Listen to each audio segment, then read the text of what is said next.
CPOV. CertainPOV.com. Before we get started, I just want to give a special thank you and shout out to our podcast network, Certain POV. You can find us and all their other awesome shows at certainpov.com.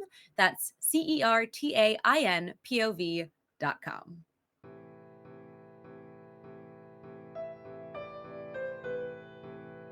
Are you tired of watching your beloved characters being tortured by careless authors? Are you sick of feeling like they could have swapped out all of the painful action and the plot would remain untouched? Subscribe to Books That Burn, the fortnightly book review podcast focusing on fictional depictions of trauma. We assume that the characters' reactions are reasonable and focus on how badly or well they were served by their authors. Join us for our minor character spotlights, main character discussions, and favorite non-traumatic things in the dark books we love. Find us on Spotify, iTunes, Google Play, or wherever you get your podcasts. Hello, and welcome to episode 6 of How the Fuck, the talk show turned podcast where we chat with folks who know what the fuck they're doing and ask them how the fuck they got there. I'm your host, Katie DeMatteis. I'm also your host, Ben Martin Mooney. And I'm your thirdliest host, Zeki Alakaya.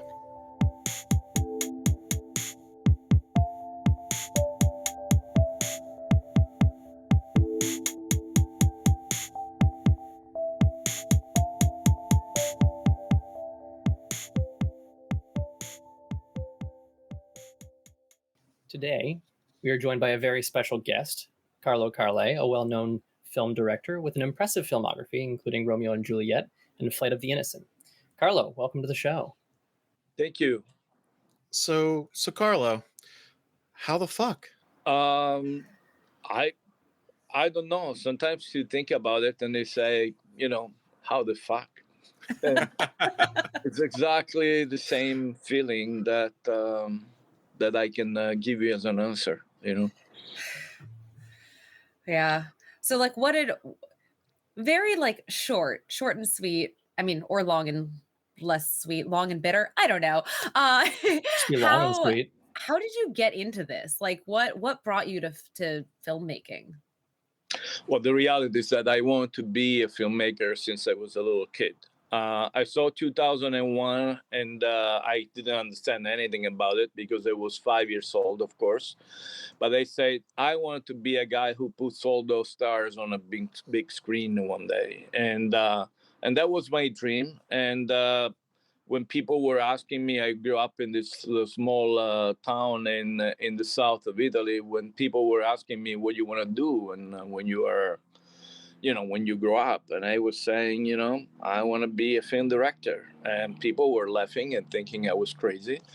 And the possibilities of me coming from a normal family, nobody in the business, making it to a point where I became almost, the flavor of the month in Hollywood, they were close to zero. And but I made it. So what the fuck?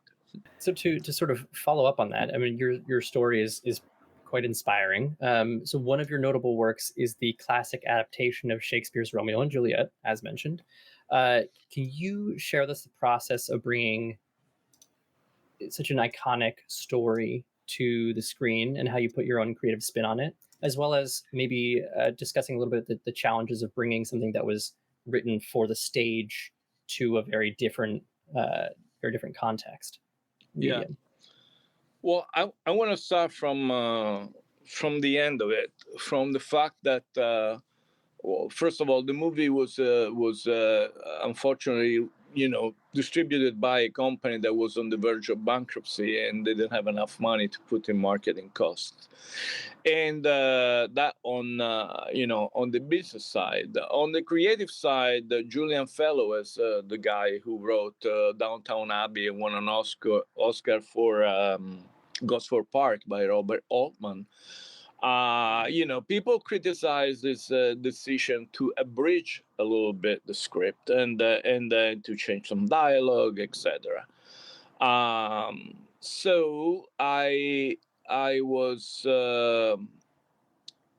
going back to the very beginning of the process. I was called by the producer Eileen Maisel, who's responsible for many classic adaptations like Dangerous Liaisons and others. I developed a beautiful screenplay with her called Mercury, set in Venice in the world of the mirror making in 1600.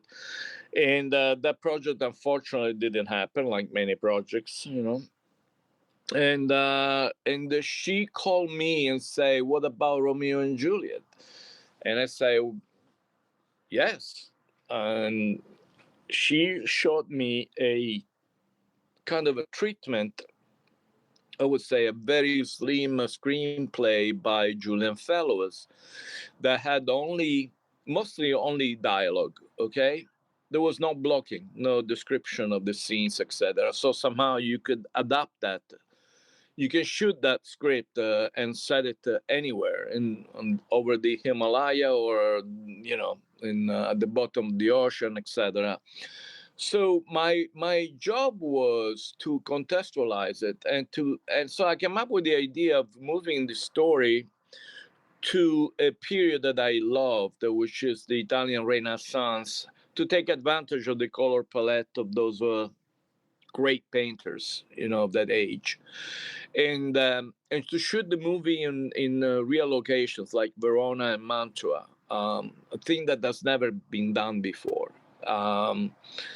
And so my job was somehow to co-write the script in terms of filling up the gaps in terms of action and settings, etc. And Julian Fellows was very, very, is a big name, and I was surprised that it was so collaborative. He accepted my contributions, my creative contributions with the generosity and open-mindedness, and that was it. I mean, we started to cast the movie, and I was very lucky that I found a great supporting cast like Paul Giamatti and Damian Lewis, who ended up becoming friends and doing millions on television very successfully later on. So my take was a very realistic take. Everything I do, I want people to really, immerse themselves into a reality and whatever it is. If it's a story of a dog, of a man who dies and comes back as a dog, I want to shoot that in a very realistic way and make people believe that it's true. And a few, last week, a director I loved a lot, William Friedkin, passed away.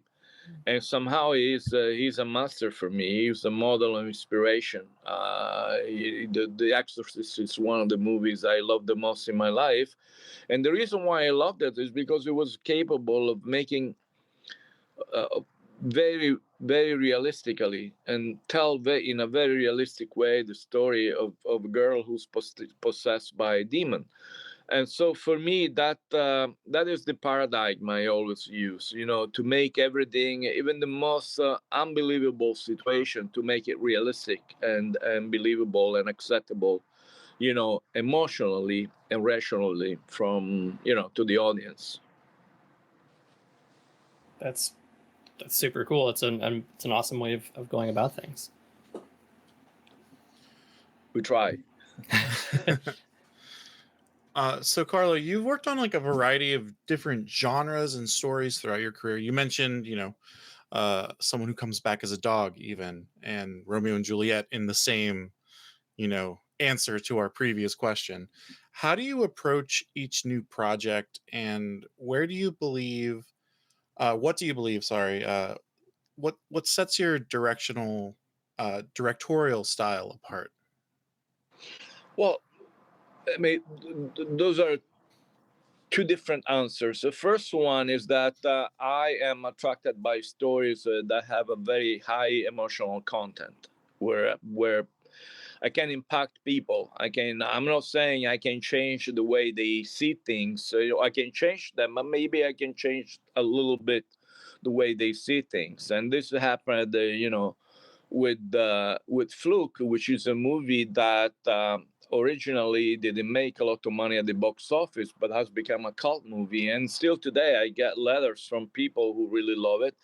It has become a classic in a certain sense for animal lovers all over the world. And when I read a letter that says I look at my dog with different eyes now, I'm happy, because somehow I feel that there is a little bit more consideration for creatures that we just thought that are our possessions, as opposed as just companions, in our lives, and people and creatures that somehow have the same sensibility and feelings, and they're just experience a different staying on this planet from a biological point of view, but I truly believe they have a soul. And believe me, having had a dog called Spike for 17 years, I guarantee it's true. um, in terms of style, I don't know if I'll ever gonna be able to make a comedy. I find that life is very strange. It may be tragic, it may be humorous, and I try to encompass that, in my work. But on the other hand, I do like stories that can also display my epic style. I would call it epic or visionary, or like I like things that sometimes are bigger than life.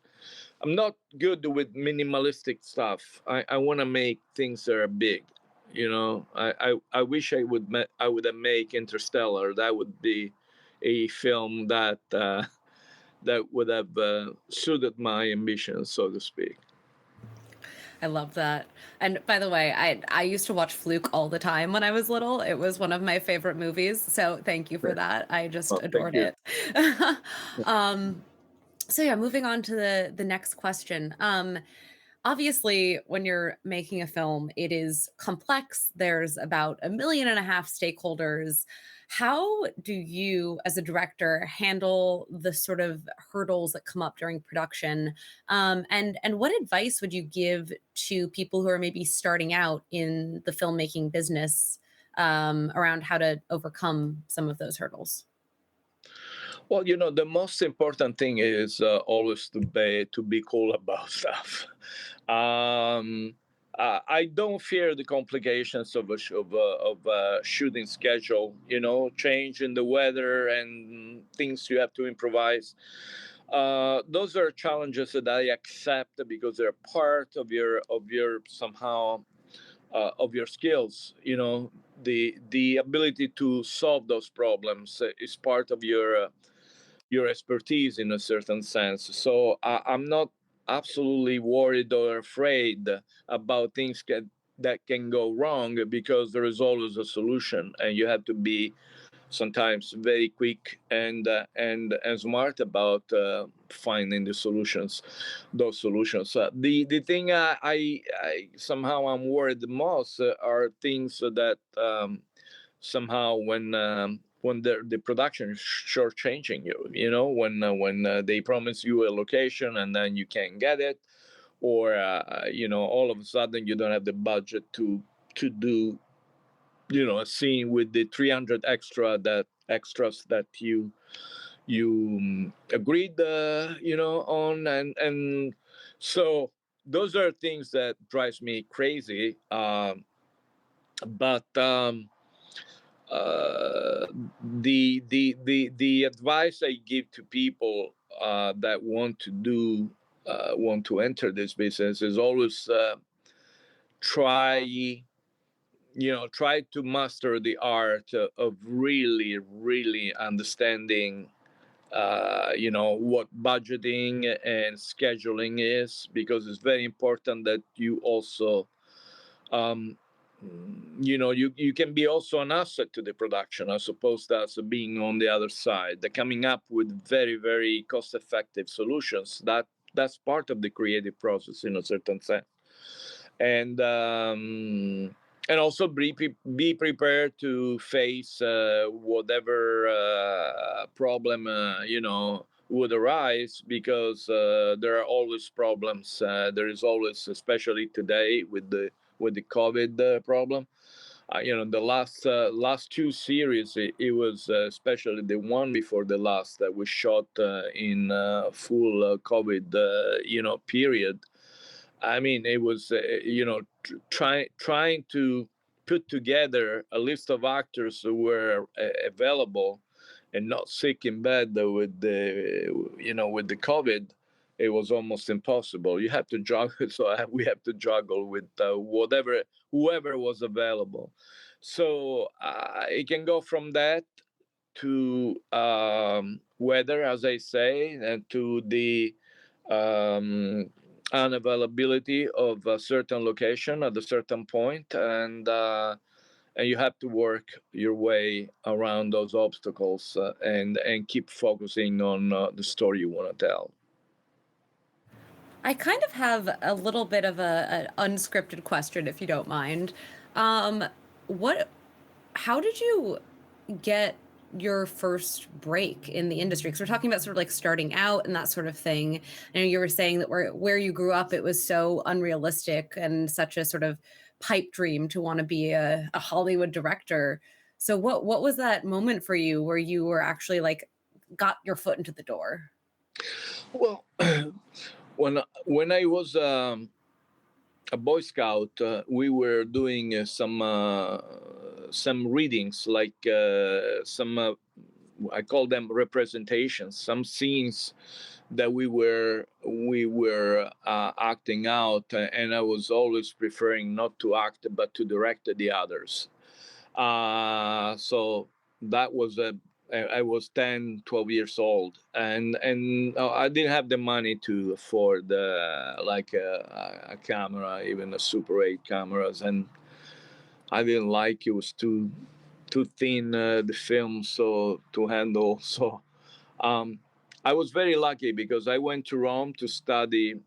My goal was, of course, to enter into a film school, but in the meantime, I enrolled into a law school. And one day, I was coming home. I went to eat to the the commissary of the university, whatever you call it, and there was like a poster that was saying that very night there would be like a conference about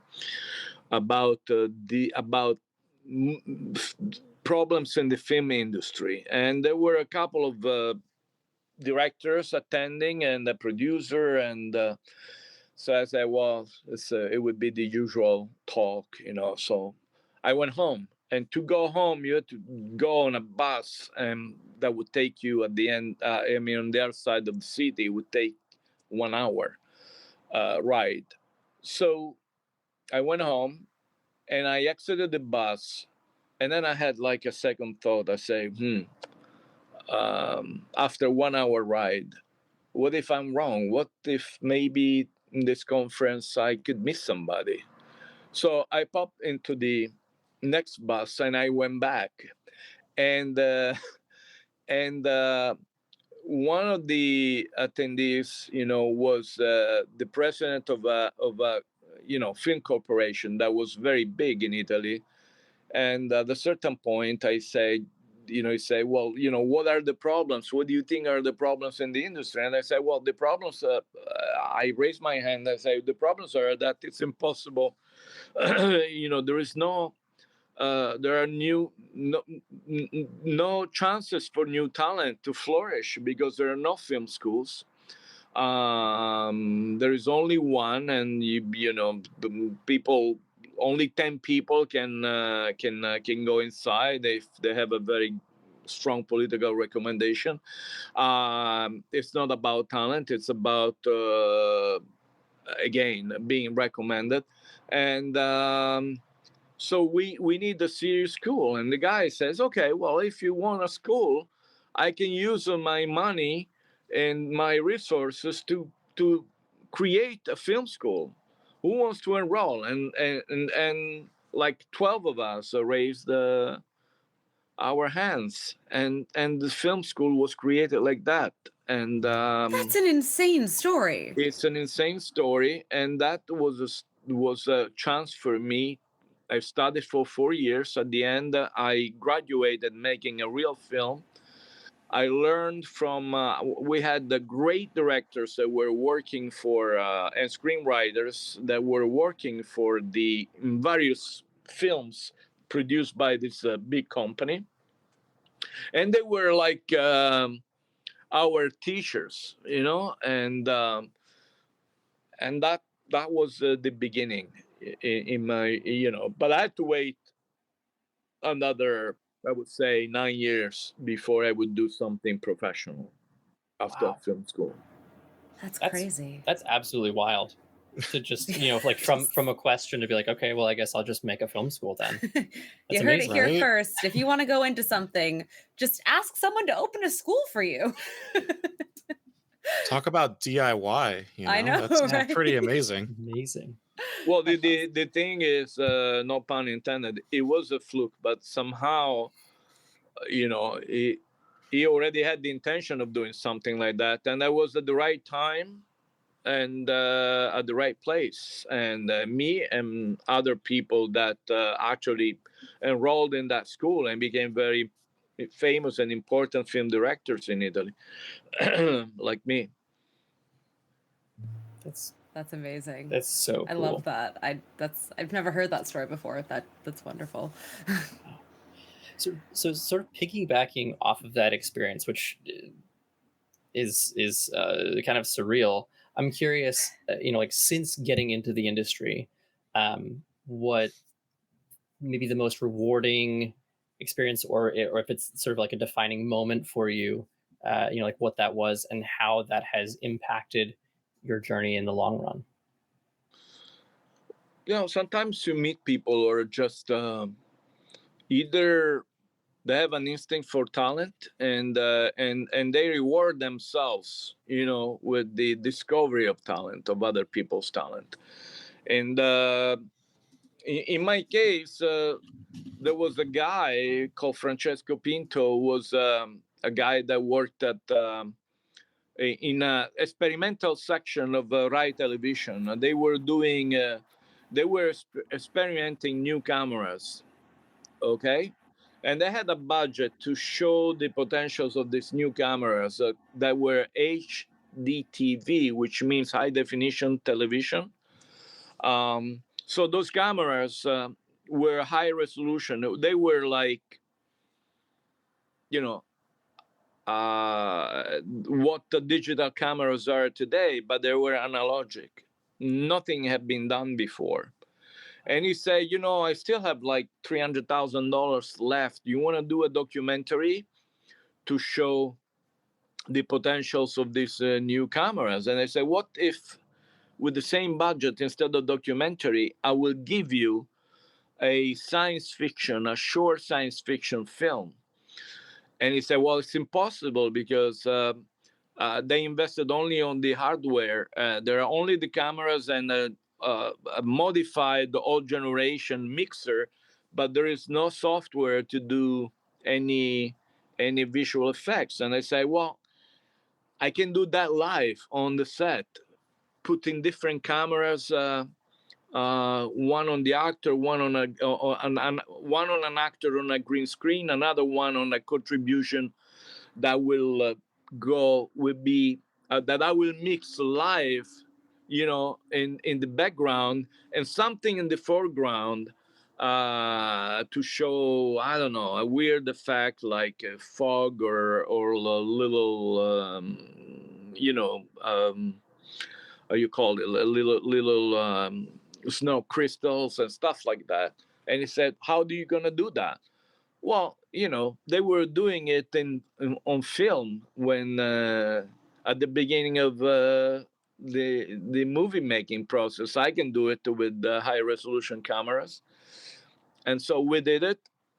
We shot something called Captain Cosmos, which was a homage to Captain Marvel, The Death of Captain Marvel by Jim Starlin, that Kathy's dad knows very well, which was actually the first graphic novel that Marvel ever published. And it won many awards, and that somehow paved the way for me to find the financing for my first full-length feature, which was Flight of the Innocent, which, by the way, is the movie that brought me to Hollywood, that was nominated for Best Foreign Film at the Golden Globe and won many awards in many festivals. So, yeah, sometimes things happen because not just because of a stroke of luck, or because the fig, falls right into your mouth, even if you don't do anything.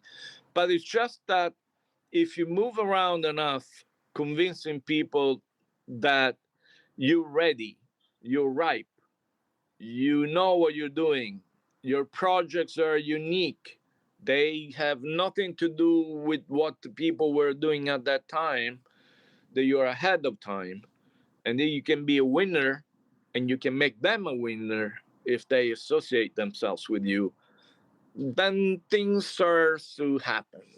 Sometimes, I mean, and even if out of 10 only one thing happens, you're in good shape. It's a brilliant way of looking at it. I love that. I really like the imagery of the fig just like falling as if it is ripe and ready to go. And like kind of taking what you said there and transitioning it into this next question that I have for you. Being the beast that is Hollywood and working in this dynamic world that you have to always, like you said, be the next best thing that hasn't been thought of yet. How do you balance your creative aspects and practical demands of production? Like you mentioned, using the different camera techniques and stuff like that. And can you share any of these strategies that you've developed to maintain the equilibrium to kind of stay true to yourself and also stay ahead of that curve that you were talking about? Anything that has to do with the aspects on this side of creativity, where I have control and I can have fun in mastering them, and I can be as creative, as original, and as unique as I want to be, are what makes this the most beautiful, wonderful job in the universe. The problem is that once you do what you do, then you have to handle it to people who don't share the same passion. They come from numbers. They're the so-called marketing scientists. They respond to a completely different logic. And the most frustrating thing is that is their lack of creativity. And somehow there is always this contrast between true artists and people who are paid big money to sell whatever you do. And sometimes they do a good job because it's their job, they're very well paid. Sometimes they don't understand what you're doing, and they have no incentive and no motivation to really sell it in the way it should be sold. And so for me, that is the biggest contradiction in this industry, that I wish artists would have a better voice in making their work being known in the world. um I'm victim of a paradox. Okay, every time my work has been put in front of an audience, I absolutely hit the jackpot in terms of emotions that I was able to provoke and get from people. So people always responded very well. And in fact, when the dust settles, and you don't have the frenzy of the theatrical release, the marketing costs, the box office, blah, blah, blah, my movies are beloved, and even rediscovered by critics. And that is something that is very satisfying. But sometimes it just takes one movie that doesn't work, and you're not as good as people were saying you were. And the reality is that there is no balance. You weren't a genius before, you're not a dumbass, all of a sudden. It's more about having the objectivity to judge people's work with different criteria, and not just oh, what was the result at the box office of last Friday, or whatever you did. This is not the way people should be judged. So somehow I managed to reinvent myself as a very successful television director back in Europe, where I had the chance to reinvent television somehow, to show that television can have an epic scale, like a Hollywood blockbuster, that can polarize a huge audience. I broke, all the records of Italian television doing something that I did after I was so frustrated for 5 years after Fluke didn't perform at the box office. I was in development hell, and a couple of projects 3 or 4 projects, not couple, that I was developing, they fell apart. One or two for reasons that were absolutely beyond my responsibility. Like I was developing Daredevil with Caddy's dad. Yeah. And Marvel, of all things, went bankrupt in 1996. The most powerful, corporation in the universe. So we were about to start pre-production, and Marvel goes bankrupt. How lucky you can be.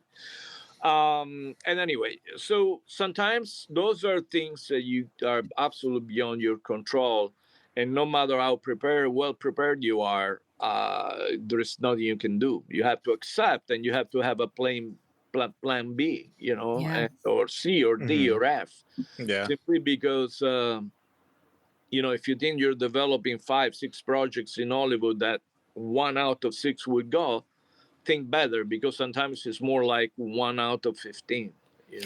So. Yeah. To follow up really quick and go off script again, is it ever the situation where you have to kind of put one of those 15 ideas or productions that you had that maybe didn't fire and think, well, maybe in 5 years people will be ready for it, kind of a thing? Does that ever happen? Yeah. I mean, unfortunately, sometimes you don't control the rights anymore. In the case of Daredevil, I think people were ready. That would have been the first Marvel film in '96, aside from some cheap productions that were made independently. And if you think about it, the draft that I did with Mark DeMatteis, that draft has many similarities with The Dark Knight, except that instead of the Joker putting bombing around, it was the Kingpin, burning down Hell's Kitchen because of gentrification.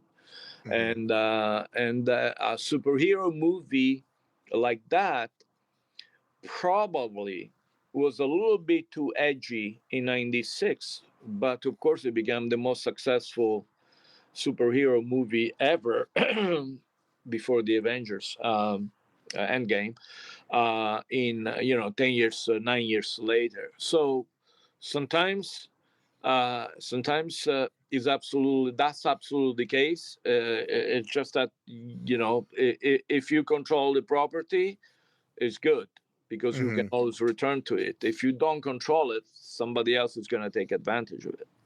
Yeah. So you kind of spoke about handing off your baby when it's done to kind of have marketing and advertising, whatnot, do what they will with it. But what about the actual creative process when you're making a film, right? You have so many people, so many creatives who are involved. You've got yourself, you've got a producer, you've got actors, you've got costume designers, you've got lighting designers, you've got casting directors. How do you manage those relationships and ensure the cohesive vision throughout the filmmaking process? Well, the thing is, I can speak for myself. Every director has his own method. For me, it's not just being a control freak, but making everybody committed to your vision. So using their talent, but using it in a way that it services really, what is your vision for the film, what you see. They have to do things that somehow conform to your eyes, to what you see the end result will be, what you're foreseeing. And that in terms of costumes, in terms of production design, in terms of casting, in terms of everything. I do like to be absolutely aware of each detail in every single department. Then I do camera work myself. I do the framing myself. I do the camera movements myself, and I let the cinematographer, of course, put the light, but after very very deep conversations about what the look of the film should be. So everybody has his own method. I mean, many people sit and then and let their collaborators, do their job. I feel more like a conductor that tries to get the best soloist and instrument players, but at the end the harmony, the sync, the emotional sync that they have to play to is something that I dictate, consciously or unconsciously. Eh, there's always different way of communicating with different people. Uh, you don't wanna use them and hurt their feelings. But I think it's very very important somehow that they're doing a movie that at the end of the day is going to be a Carlo Carlei movie and nobody else. So I don't know if I answered the question. No, you did, and I think it's really interesting, and I'm sure, like you said, every director is different in the way that they approach it, but it's really great to sort of get some insight into what your method looks like. Well, I grew up with the great American movies of the 70s, okay, the so-called New Hollywood, where you could really feel that even people who came from I don't know, UK, even a genre movie like the Marathon Man by John Schlesinger, who's one of the greatest thrillers of all time.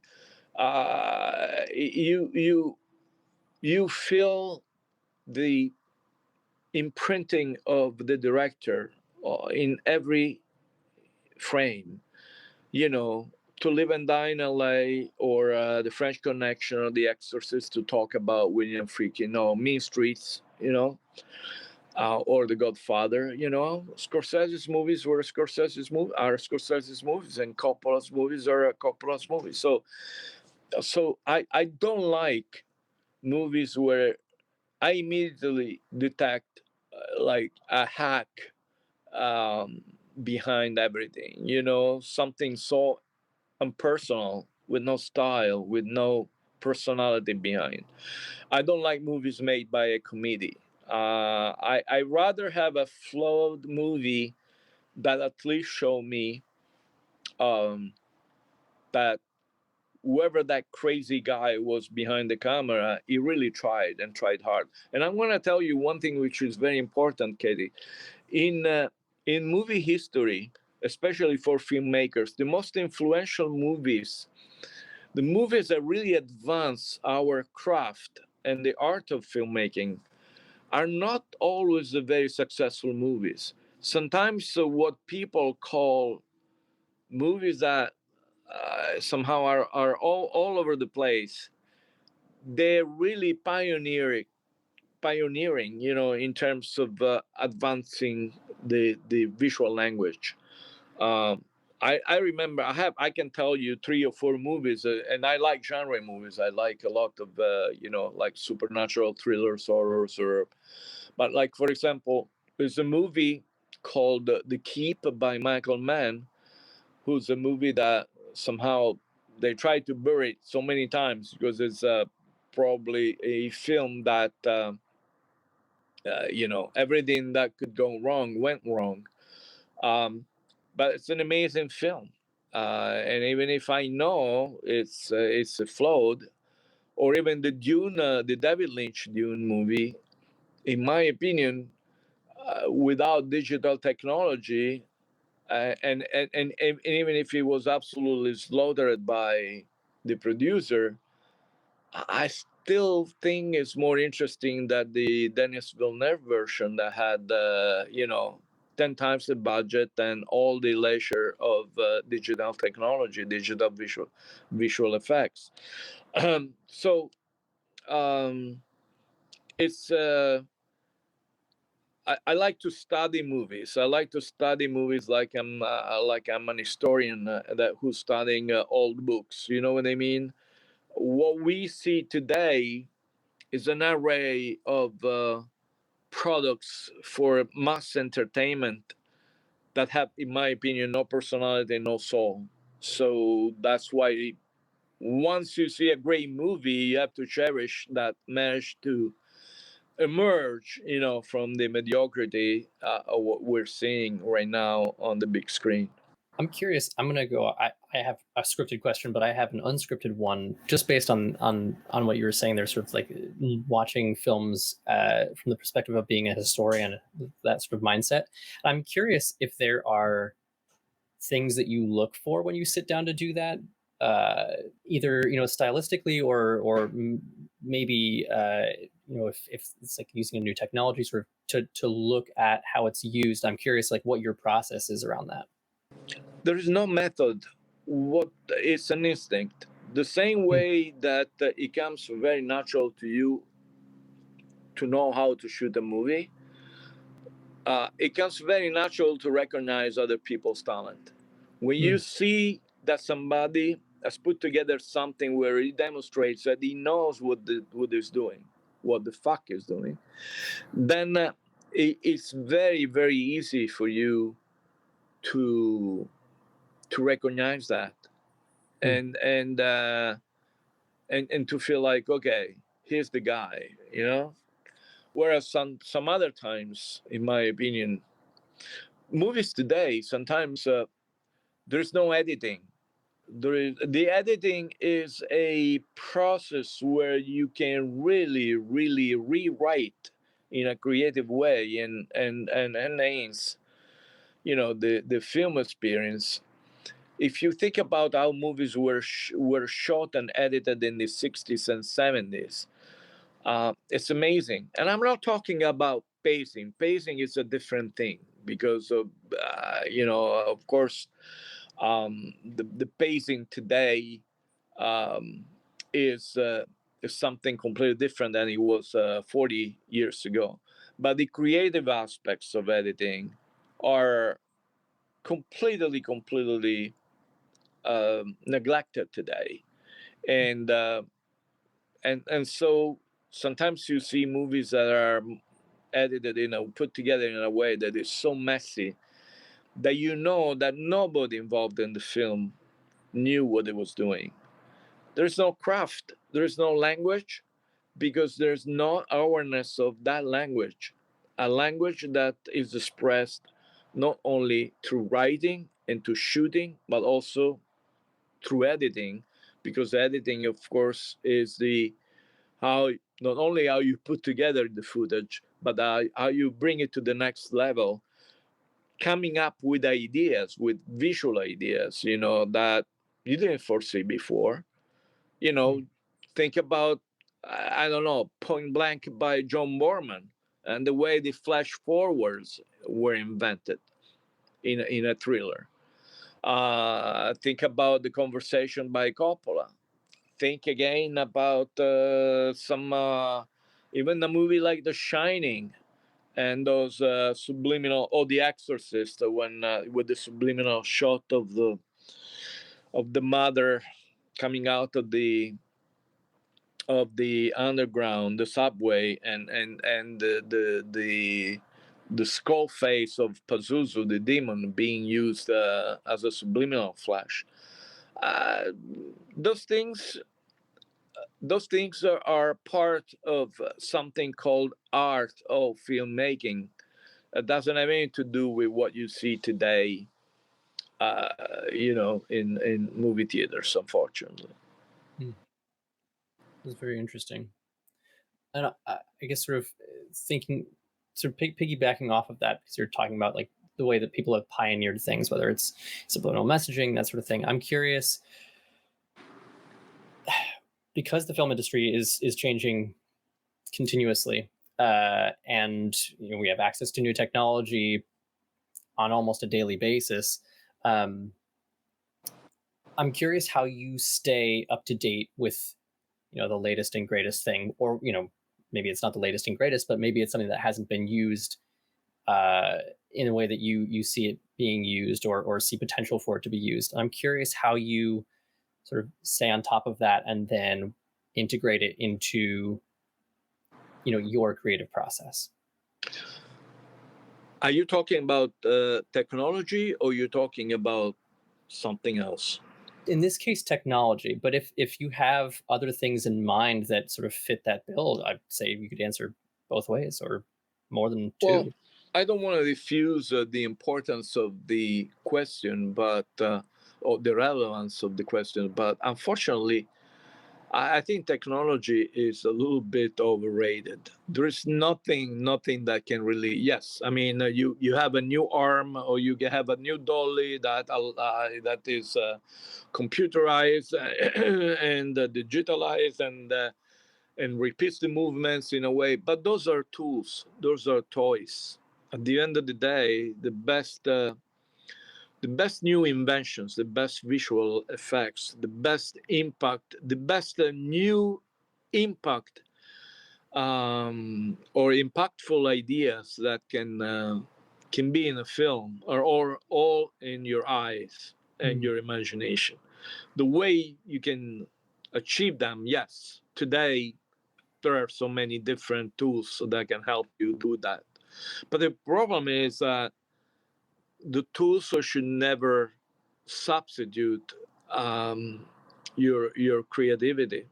I mean, you can have all the tools in the world, but if you're inert, an inert piece of wood that doesn't think creatively, there is nothing you can do with that. That makes sense. Yeah.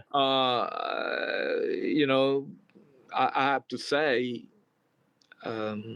if you think about the greatest filmmakers ever, they operated in almost in times that feel ancient now to new generations. If you think about Hitchcock, you think about Orson Welles, and you think about the German expressionism.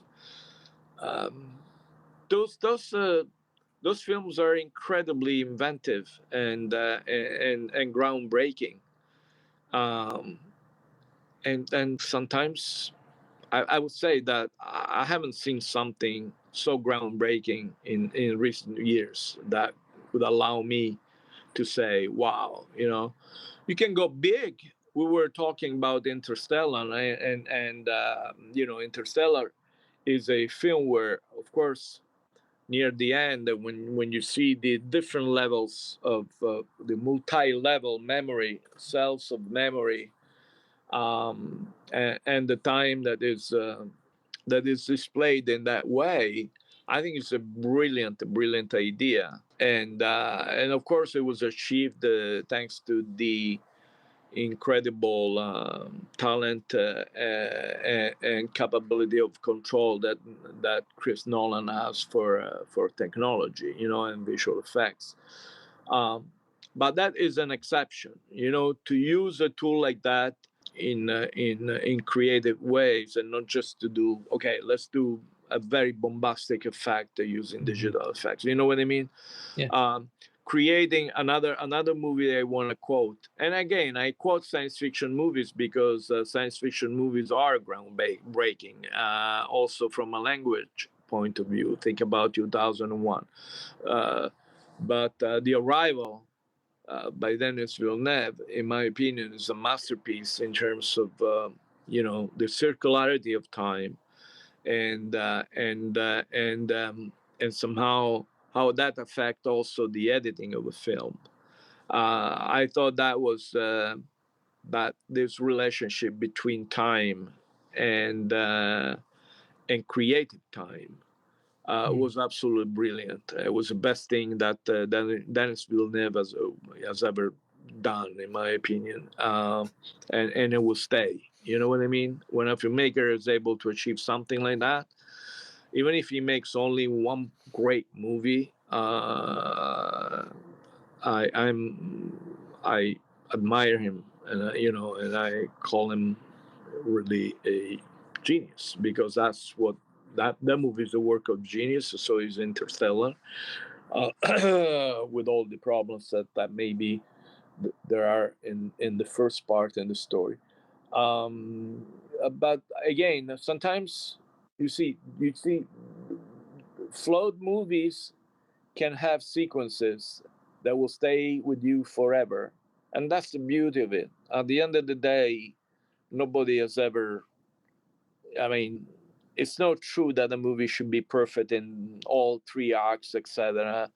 I like to be challenged. I like to see new things. I like to see things that dare to go where nobody else has gone before, creatively, and that's what I'm looking for as a spectator and as a historian of films. And believe me, sometimes you discover things watching old movies that you're absolutely amazed by the stroke of geniuses that you would find there.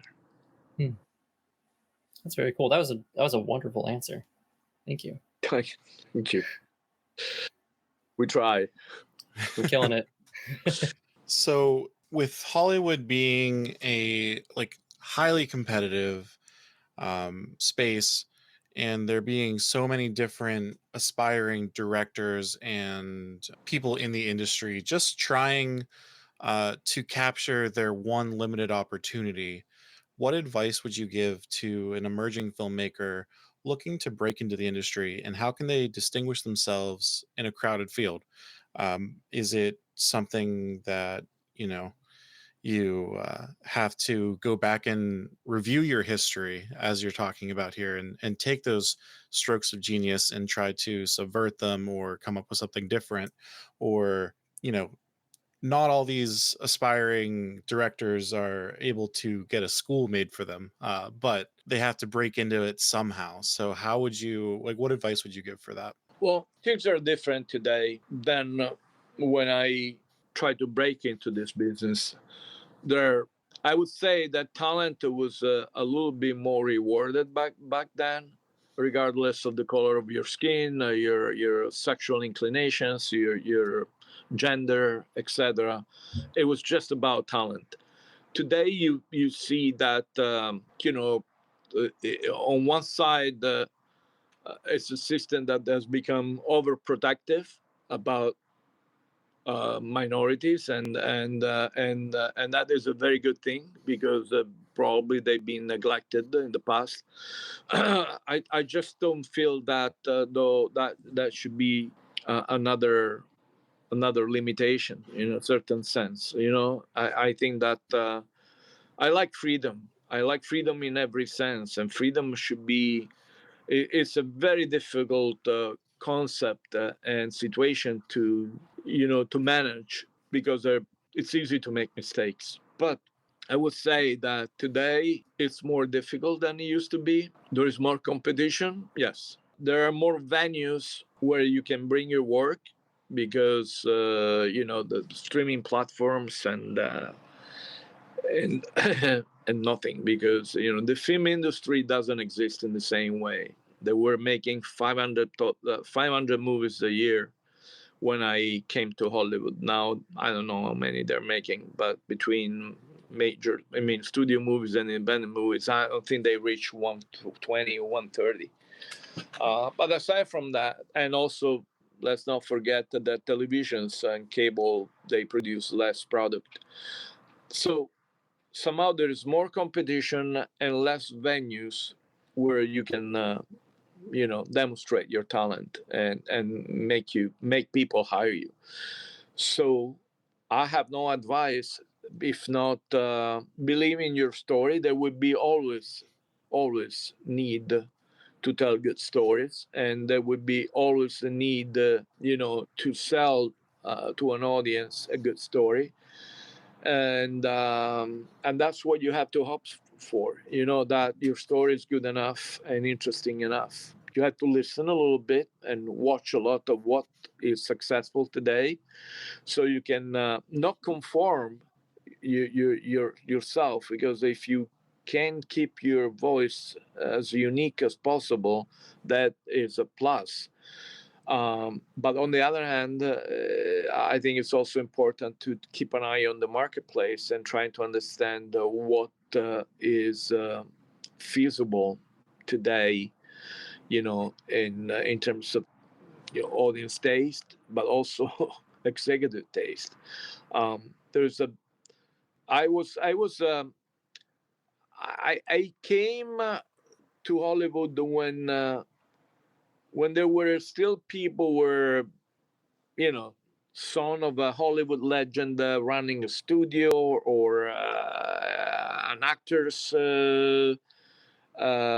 turned producer, etc., etc. Today, it's difficult to see somebody who comes from talent running a studio. All these people are marketing people or like financing people. I mean, people who had no experience whatsoever with telling a story. You know what I mean? Uh, but they tell you how to tell a story because they think they know better than anybody else, simply because they used to sell something else and were successful, and all of a sudden now they want to sell stories, which is not the same thing. So there are many obstacles, and just arm yourself with a lot of patience and persistence, and go to war. That's the best advice I can give you. I like that advice. I agree. I don't think there is one specific set of formulas, and I think what you're talking about there with people in marketing or behind numbers thinking that there can just be some magic Excel spreadsheet to make a movie. I agree that a lot can get lost there.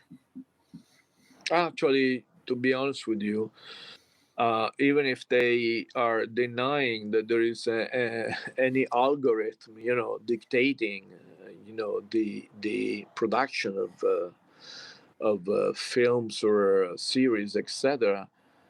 Sometimes I see films, especially on platforms, that are so impersonal, so neutral, so uh, safe in terms of structure, safe in terms of that.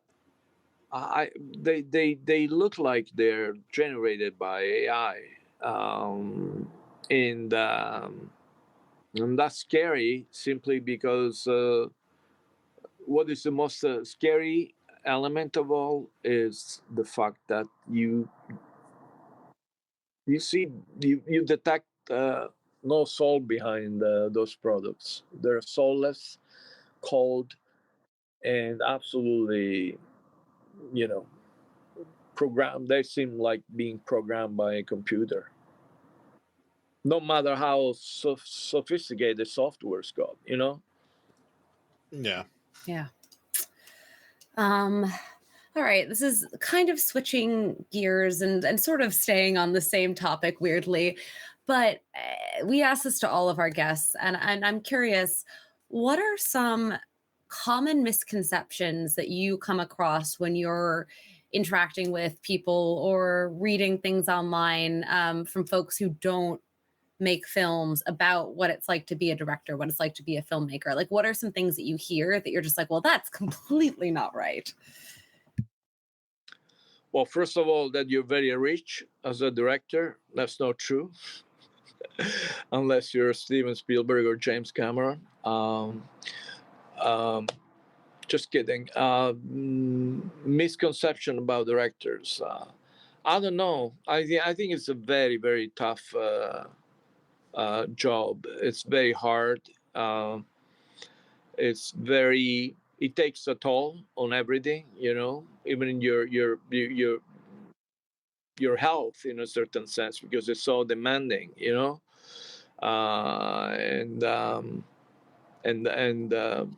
months and months of waiting for an answer. Sometimes you have to be well equipped, psychologically, to really sustain all the up and downs of a career that is not glamorous at all. It's just a very, very hard job, in my opinion.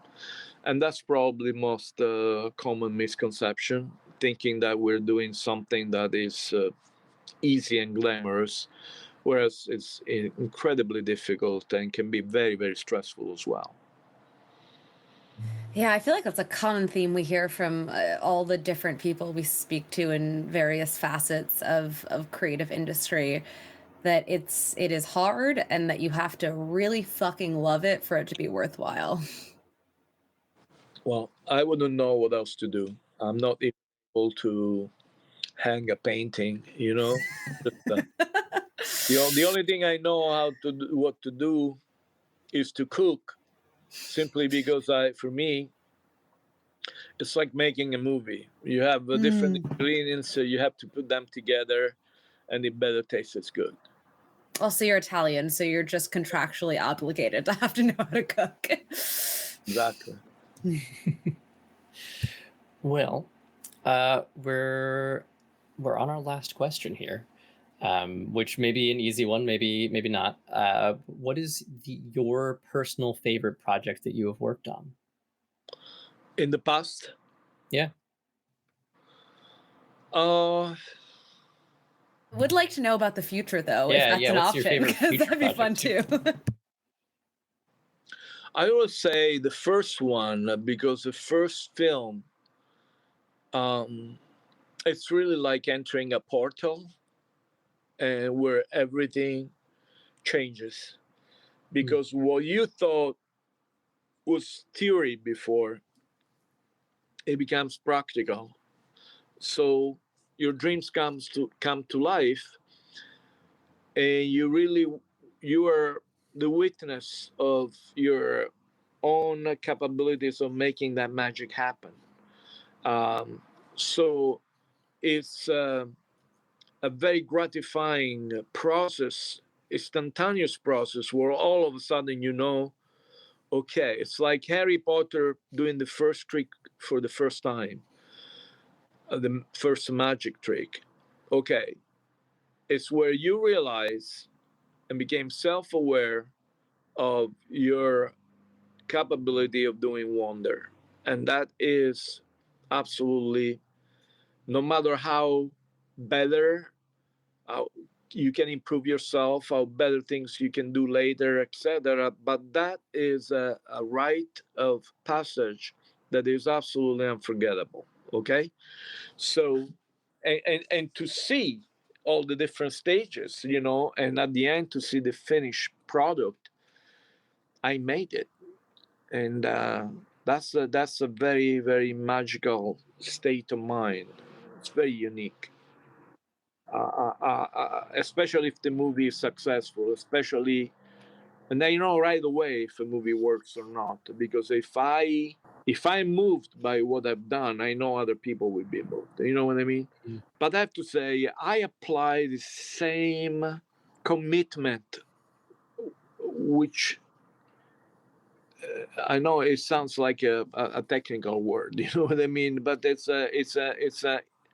something that I intend in a way where I can really put all my soul, everything, all my knowledge, all my soul, my personalities, everything I am, and I wish I was into what I'm doing. So I apply myself totally to each project, no matter what. So somehow each one of them is absolutely unique, and I bring home with me at the end. The worst moment is when we're rapping and I have to say goodbye to actors and people in the crew, etc. Because they for a while they've been my family.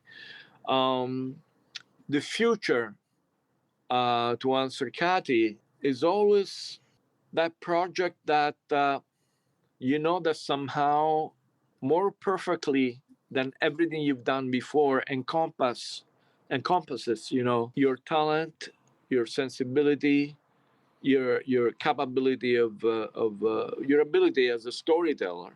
Best wish you have that you can have for yourself is to get the chance to an alignment of all the stars, so that it's possible that they're gonna make you they're gonna put you in a position where you can perform in the best possible way. You have all the tools, all the money, all the talent, all the actors that can help you to concoct the next big thing that you always hope is the best you've ever done. And there's always that hope. The most important thing is that you do something also, because in doing something new, you kind of scare away that horrible feeling that whenever you finish something, and this is something that even Spielberg feared, whenever you finish something, you think you have this horrible question, looming in somewhere in the back of your mind. Am I gonna ever do something else again?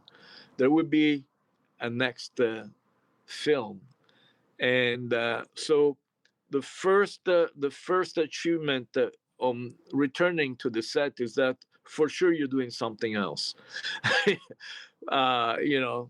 Something new, and that is the first victory, that you keep doing things, you keep telling stories, and you're gonna put all yourself, everything you have, all your ammunitions, into this new gig. Well put.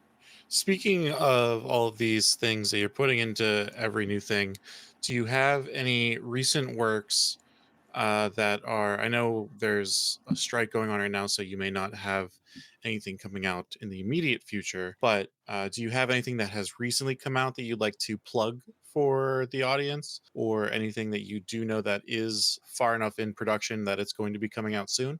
I'm waiting for the strike to end so we can start working on the American remake of my series La Fugitiva, The Fugitive, She Fugitive, which is all American version of a very successful series I did 3 years ago for Italian television.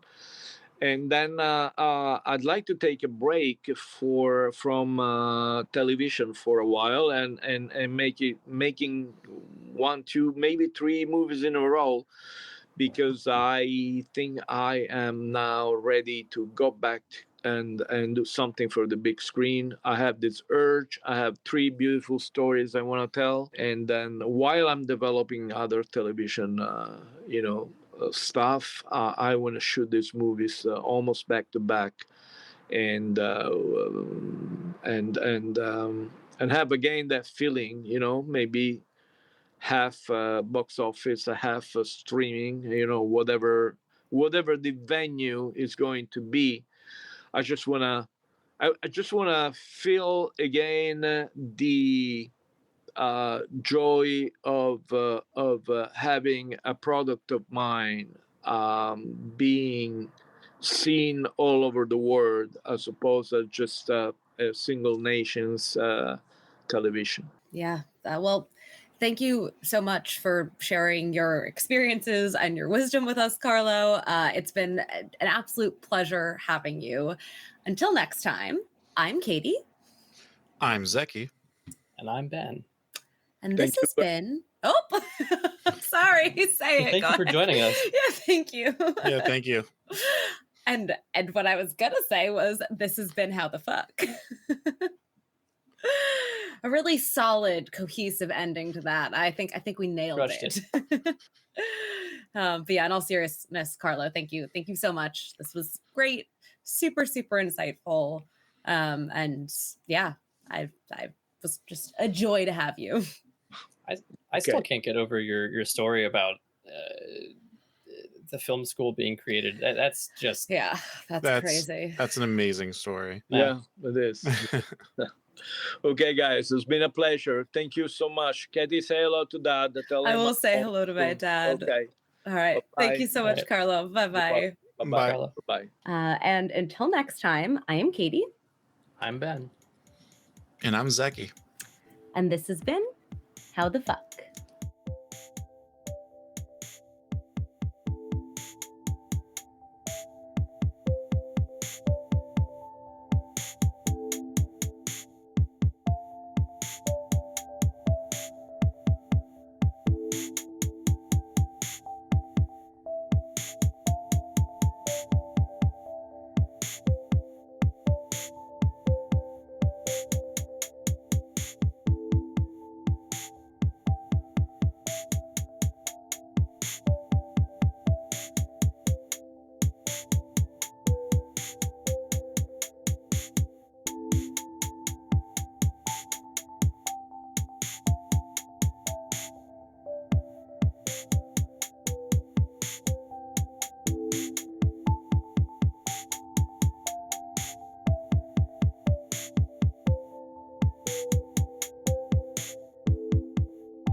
Hey, Nerf herders. You sure you want to go with that? Hey, everyone. There we go. More inviting. Have you ever had a movie that you really wanted to love, but something holds you back? Or one that you did love in spite of a flaw? Well, I'm Zeki. And I'm Sam Alisea. And on Another Pass, we sit down with cool guests to look at movies that we find fascinating. But flawed. And we try to imagine what could have been done when they were made to give them that little push. We're not experts. We just believe in criticism. Constructive criticism. Sure. So come take another pass at some movies with us. And every now and then, we can celebrate movies that did it on their own, too. You can find us at certainpov.com or wherever you get your podcasts. Pass it on.